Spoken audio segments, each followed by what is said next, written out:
She was declared dead, but what happened 3 days later is beyond imagination. In a small village in South America, there lived a woman named Maria. She was known for her kindness, always helping her neighbors, and working hard in the fields with her husband.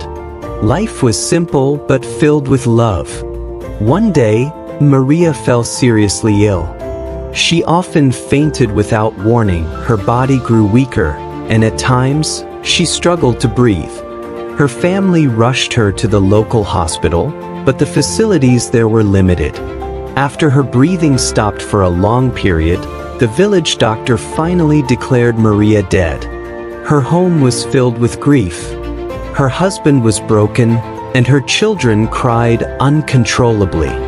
The very next day, Maria was buried according to local tradition. Everyone believed her life had ended. 3 days later, something strange happened. A cemetery guard making his rounds at night heard unusual sounds coming from one of the graves. At first, he thought it was just an animal. But as the moments passed, the noises became clear, faint knocks and weak cries for help. Panicked, he ran to call the villagers. Together they rushed back with shovels and lanterns.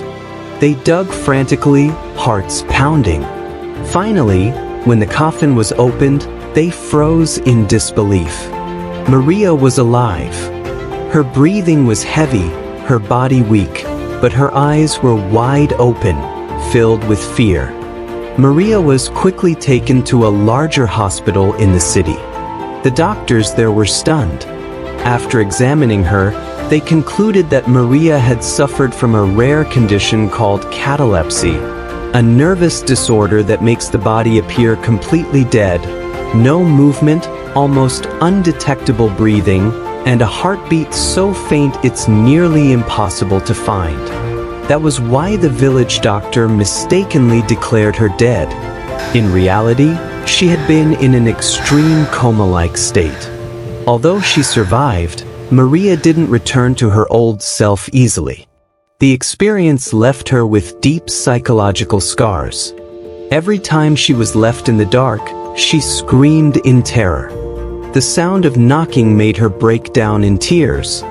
The memory of being buried alive haunted her constantly. Her family didn't know what to do. Her husband tried to comfort her, and her children hugged her tightly every night before bed. But Maria's fear never truly went away. Slowly, Maria found her own way to heal. She began writing her story in a notebook. Every detail, the suffocating darkness of the grave, the panic, the hopelessness, she poured into her writing. That notebook eventually reached many people. Her story spread, the media covered it, and countless readers were inspired by her courage. Soon, Maria was invited to speak at events, sharing her message: no darkness lasts forever. The once simple farmer's wife was now known as the woman who came back from the grave. Yet she remained humble, often saying, "I was given a second life, not to be feared, but to be cherished." Years later, her story was published as a book. Remarkably, Maria chose to use part of the earnings to build a small health clinic in her village, so that no poor family would ever again suffer from a misdiagnosis like she had. From a simple woman, Maria became a symbol of hope, not just because she returned from the grave, but because she turned her darkest trauma into light for others. Maria's story reminds us that even in the darkest moments, there is always hope for renewal. Life sometimes tests us in impossible ways, but from those trials, new strength can be born.